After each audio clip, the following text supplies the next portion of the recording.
এক লোক নাপিতের দোকানে চুল কাটতে আসছে। আসার পরে ওই নাপিত নিজেকে খুব বুদ্ধিমান ভাবে আর সবাইরে একটা প্রমাণ দেখায়। সে বলতেছে যে স্যার, এই যে দূরে একটা বাচ্চা দেখতে পাচ্ছেন না বাইরে? বলছে হ্যাঁ দেখতে পাচ্ছি। বলে এই বাচ্চাটা হচ্ছে গাধার গাধা, কেবল গাধা না, আমি 6 মাস ধরে কন্টিনিউ দেখতেছি একই লেভেলের গাধা আছে। আপনি কি প্রমাণ দেখতে চান? বলে দেখি, দেখাও। বলে একটা 5 টাকার কয়েন মাটিতে ফেলে রাখছে, আর একটা 1 টাকার কয়েন হাতে রাখছে। ওই বাচ্চারা ডাক দিছে, হ্যাঁ বাচ্চা এদিকে আয়। আসছে ভিতরে, আসার পরে বলতেছে যে ওই যে মাটিতে একটা টাকা পড়ে আছে, এইটা নিবি না আমার হাতের এইটা নিবি? তো ওই বাচ্চা বলছে যে হাতের এইটা নিব। তো বলছে যে তুই কি বুঝে নিচ্ছিস? বলে হ্যাঁ। এটা কয় টাকা? বলে এটা 1 টাকা। এটা 5 টাকা। তুই কোনটা নিবি? কয় আমি 1 টাকাটা নিব। 1 টাকা নিয়ে চলে গেছে। নাপিত বলছে দেখছেন কত বড় বোকার বোকা, আপনারা প্রমাণ দিয়ে দিলাম না? 5 টাকা না নিয়ে 1 টাকা নিছে। ওই লোকও চিন্তা করছে, সাংঘাতিক কথাবার্তা। বাইরে বেরিয়েছে চুল কাটার পর, বেরোয়ার পর ওই বাচ্চা দেখে একটা আইসক্রিম খাচ্ছে। ওই বাচ্চার কাছে যেয়ে বলছে যে বাবা, তোরে এই যে 5 টাকা দিতে চালো তুই নিলি না, 1 টাকা নিয়ে তুই বাইরে আসলি, তুই যে একটা বোকা বাচ্চা, এটা প্রমাণ করার জন্য সে যে আমারে এটা দেখাইলো। আসল ঘটনাটা কি? ওই বলতেছে যে স্যার, এই খেলাটা চলতেছে প্রায় 6 মাস ধরে। আমি যেই দিনই 5 টাকা নিয়ে ফেলবো সেই দিন থেকে এই খেলা বন্ধ হলে আমার কপালে আর টাকা নাই, ওই একদিনেই 5 টাকা। সুতরাং এই খেলাটা কন্টিনিউ রাখার জন্য প্রতিদিন আমার আইসক্রিমের পয়সা, ওরে যে 6 মাসে পয়সা দেওয়া লাগছে এইটা ও বুঝে নাই। কিন্তু ও চিন্তা করছে আমার থেকে কোনো চালাক নাই, 5 টাকা ফালাই দেয় কোনোদিন নাই না। কত বড় বোকা! আসল বোকাকে।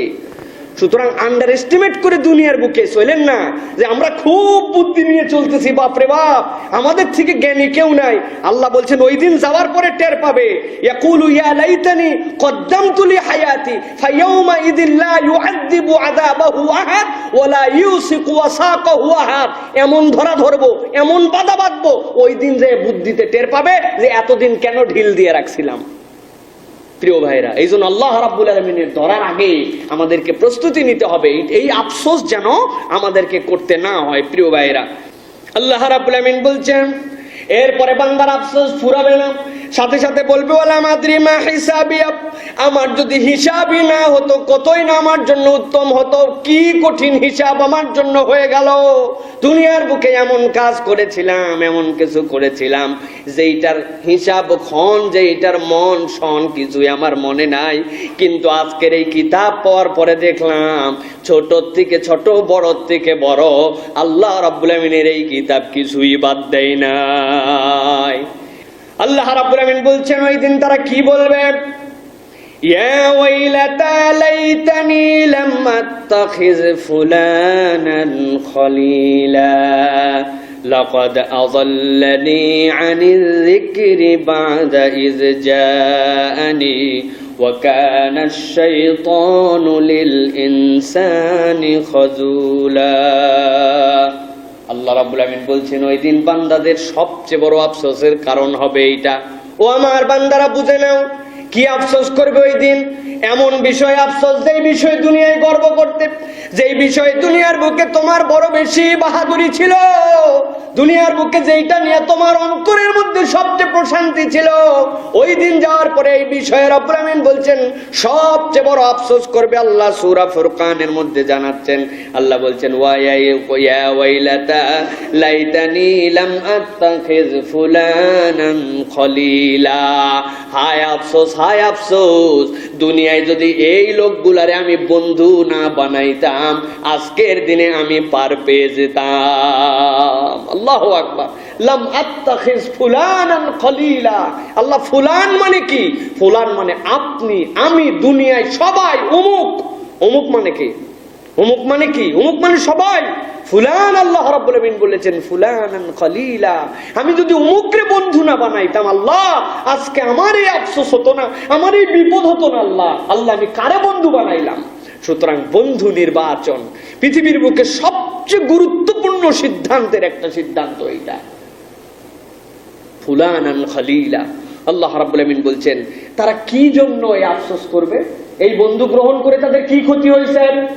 আল্লাহ রাব্বুল আমিন বলছেন লাকাদ আদাল্লানি আনিয যিকর।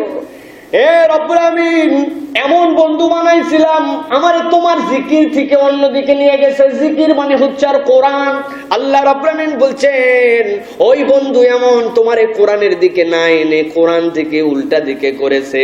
আল্লাহ বলছেন বাদা ইজ জানি, যেই সত্যটা আমার সামনে প্রকাশ হয়েই গেছিল, আমি বুঝেই ফেলছিলাম এইগুলো হক, এটাই কোরআনের বিধান, এটাই কোরআনের হুকুম, কিন্তু ওই বন্ধু এমন বন্ধু ছিল, ওই বন্ধু আমাকে সেই জিকির থেকে সরায় নিছে। আল্লাহ ওরে বন্ধু না বানাইলে আমি ওই দিন বেঁচে যেতাম।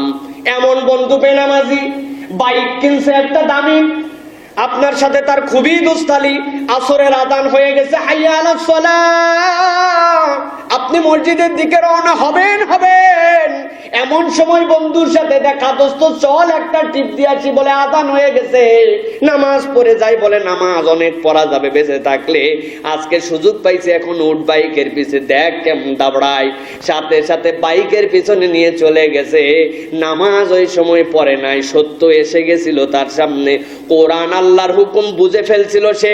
বুঝার পরে এমন বন্ধু বেনামাজি থাকার কারণে ওই বন্ধুটা নিজে জাহান্নামে যাওয়ার কারণ হইছে। আছে কিনা এরকম? এটা একটা বাইক দিয়ে উদাহরণ দিলাম, কেবল বাইক নয়, যত ধরনের বন্ধুত্ব আছে আপনার আমার সাথে, সেটা ব্যবসায়িক বন্ধুত্ব হোক, সেটা আপনার আমার সামাজিক বন্ধুত্ব হোক, নানান ধরনের বন্ধু আমাদের আছে। এই বন্ধুগুলা এত অন্তরঙ্গ, সে আপনাকে ইসলামের দিকে আনার কারণ হয় না, আপনিও তাকে ইসলামের দিকে আনেন না, উল্টা ওই বন্ধুত্বের কারণে আপনি প্রভাবিত হয়ে আল্লাহর কোরআন থেকে আপনি অন্যদিকে চলে যান। আছে কিনা?